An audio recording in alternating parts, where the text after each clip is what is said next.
Am I wrong for not wanting to make my friend a wedding dress for the cost of materials? So I have a degree in fashion, which some people think means I can be their personal seamstress. I'm used to this problem and I don't mind helping out, but I never work for free. My pregnant friend recently reached out to me and asked me if I could make her wedding dress and sent me a picture of the idea she had in mind. It isn't exactly a simple dress, but it's also not the most complex I've ever done either. I told her I could for sure do this for her and it would cost around £600. She was shocked at this and told me that she thought I'd do it for free and just pay for the materials. Why would she assume that?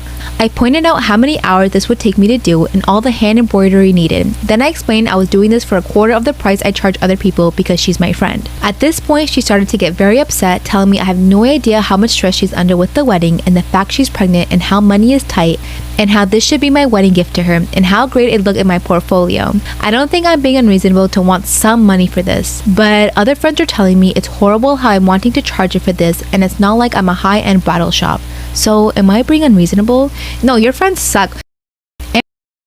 My wife, the lock on my daughter's door does not get removed until my brother-in-law and his daughters are out of our house. My brother-in-law Sammy lost his home shortly after his divorce 10 months ago. He moved in with us and brought his twin daughters Olivia and Sloane 18 with him a couple of months ago. His sister, my wife, and I have one daughter, Zoe 16, and she and her cousins aren't close but get along fine. Olivia and Sloane have no respect for Zoe's privacy, none. They used to walk into her room and take everything they get their hands on. Makeup, phone, accessories, clothes, school laptop, etc. Zoe complained a lot and I've already asked the girls to respect Zoe's privacy and stop taking things. My wife and Sammy saw no issue with this. After all, they're girls and this is typical teenager girl behavior. I completely disagree. The last straw was when Zoe bought a $60 MAC makeup kit that looks like a paint set that she saved up for over a month and one of the girls, Sloane, took it without permission and ruined it by mixing shades together while using it. Don't know much about makeup, but that's what Zoe said when she found the kit on her bed and was crying. I told my wife and she said she asked Sloane to apologize, but I got Zoe a lock after I found out she was moving valuable belongings out of the house because of this incident. The girls were extremely upset.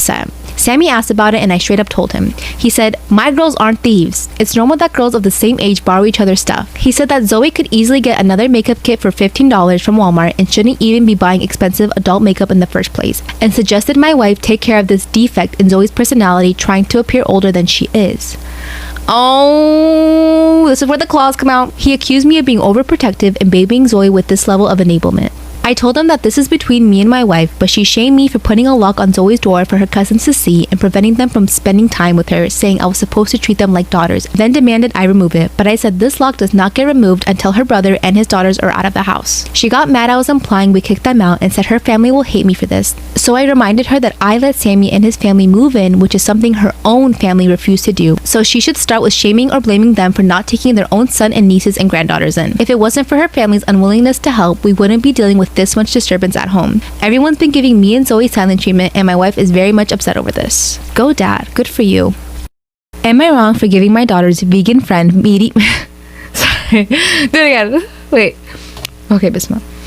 Am I wrong for giving my daughter's vegan friend meaty meals during sleepovers?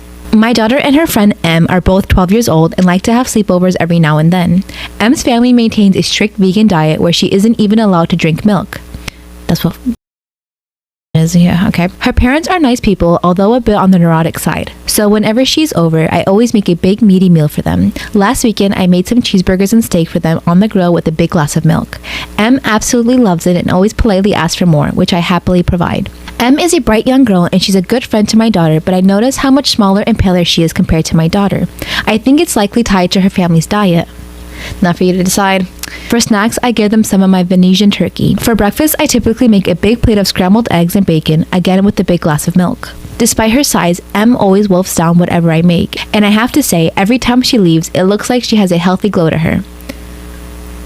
What?